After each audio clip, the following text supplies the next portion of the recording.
یہ ظاہر ہوا، محبوب صلی اللہ علیہ وسلم نے صدیق کا چہرہ دیکھا، خشک ہے۔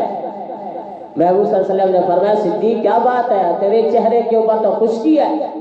یا رسول اللہ صلی اللہ علیہ وسلم پیاس کی شدت ہے، پیاس لگی ہے۔ محبوب صلی اللہ علیہ وسلم نے فرمایا صدیق کھڑا ہو، اس غار کے دوسرے حصے میں تیرا پانی انتظار کر رہا ہے۔ صدیق اکبر رضی اللہ تعالیٰ نے اٹھے، دوسرے حصے میں گئے تو دیکھا پانی کا پیالہ بھرا ہوا ہے، پانی کو اٹھاتے ہیں، منہ کے قریب کرنے لگے۔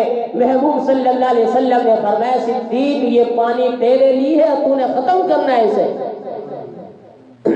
جس وقت پانی پی کے محبوب صلی اللہ علیہ وسلم کے پاس آئے تو محبوب صلی اللہ علیہ وسلم نے فرمایا صدیق جنت کے اندر 4 نہریں ہیں، شراب طہورا کی، دودھ کی، شہد کی اور صاف شفاف پانی کی، یہ 4 نہریں ملتی ہیں تو مغل بنتا ہے حوض کوثر کا۔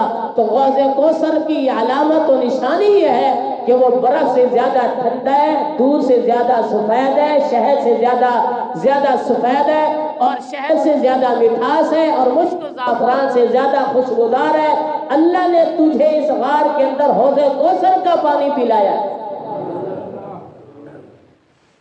صدیق اکبر رضی اللہ تعالیٰ عنہ عرض کرنے لگے یا رسول اللہ صلی اللہ علیہ وسلم کیا میرا اتنا مقام ہے، اللہ نے دنیا کے اندر مجھے حوض کوثر کا پانی پلایا۔ محبوب صلی اللہ علیہ وسلم نے فرمایا ہاں صدیق، اس لیے کہ تو میرے ساتھ وفائیں کر رہا ہے، تیرا گھرانہ